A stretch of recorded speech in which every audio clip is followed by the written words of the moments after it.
আজ পয়লা শ্রাবণ। খোকন, আজ তোর জন্মদিন।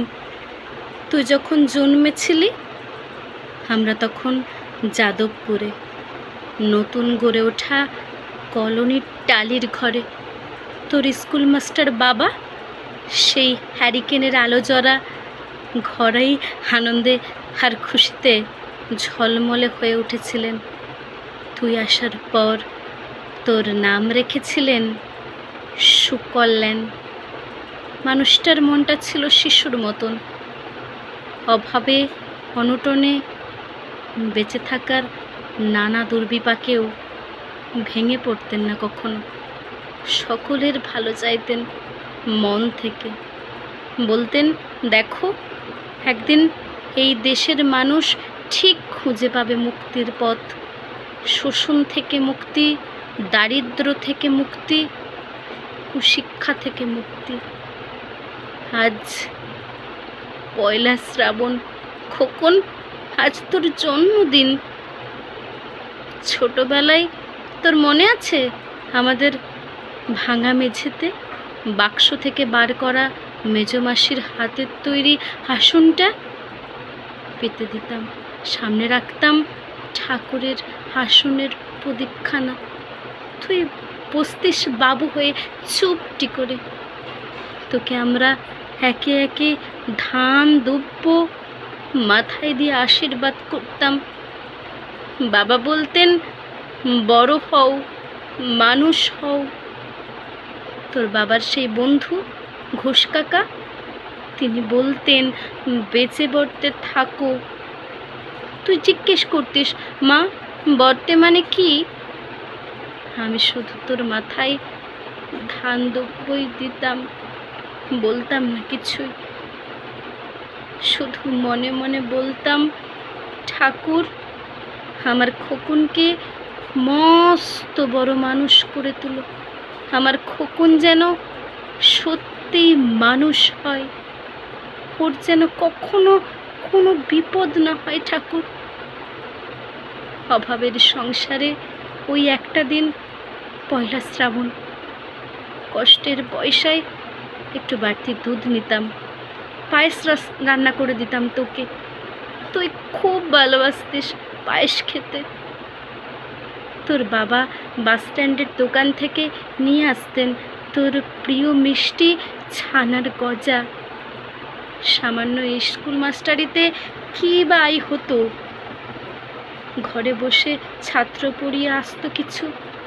দাও দাও অভাবের সংসারে সেই রসদ পুড়তো, সময় লাগতো না। তোর বাবার জামা সেলাই করতাম আর বারবার বলতাম, আসছে মাসে একটা জামা বানিয়ে নিও। উনি হেসে উঠে বলতেন, বাদ দাও তো, খোকন বড় হচ্ছে, ওর জন্য ভাবছি দুধ রাখতে হবে আরও। হাতের দুধে শক্তি বাড়ে, বুদ্ধি বাড়ে। শক্তি আর বুদ্ধি না হলে তোমার খোকন মস্ত বড় মানুষ হয়ে উঠবে কি করে?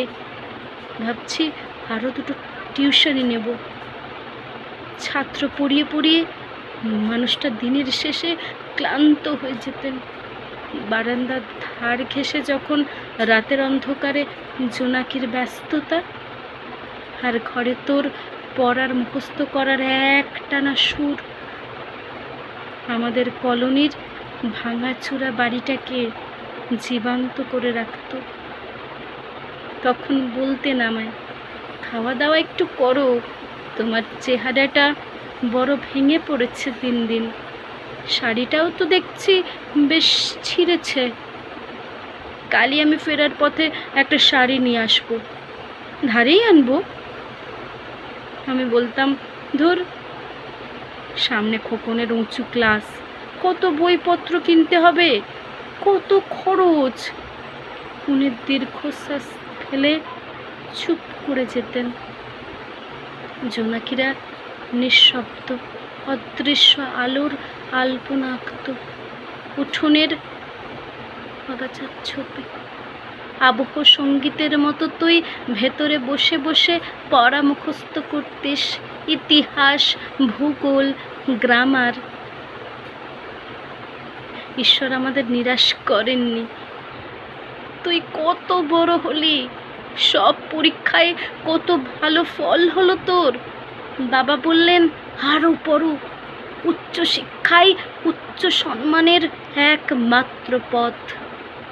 তুই আরও পড়লি, তারপর তোর চাকরি হলো কত বড় অফিসে, মনে আছে খোকন? প্রথম মাসের মাইনে হাতে পেয়েই তুই কত কি কিনে এনেছিলি। তখন তো আমরা উঠে এসেছি শ্যামবাজারে, দুকামরার বেশ সাজানো গোছানো বড় ফ্ল্যাট। তোর অফিস থেকেই তো দিয়েছিল সেই বাড়ি, সেই ঘর, সেই ব্যালকনি, কত স্মৃতি, কত ছবি। ওই বাড়িতেই তো আশ্বিনের ঝোড়ো বিকেলে, তোর মনে আছে খোকন তোর বাবা যেদিনটাতে চলে গেলেন? মনে আছে তুই বাবার বুকের ওপরে উঠে পড়ে যখন কাঁদছিলি হাপস নয়নে? সদ্য স্বামীহারা আমি সেদিন সেই অসহায় মুখ দেখে আরও বেশি ভেঙে পড়েছিলাম। তোকে বুকে টেনে নিয়েছিলাম ছোটবেলার মতো, বলেছিলাম কাঁদিস না খোকন, আমি তো আছি। আজ পয়লা শ্রাবণ, কলকাতা থেকে অনেক দূরে মফস্বলের এই বৃদ্ধাশ্রমে আমি একেবারে একা খোকন। তোকে বড় দেখতে ইচ্ছা করছে রে, তোকে, বৌমাকে আর ছোট্ট বিল্টুকে। তোরা এখন কত দূরে, শর্টলেকের মার্বেল বসানো ঝকঝকে বাড়িতে।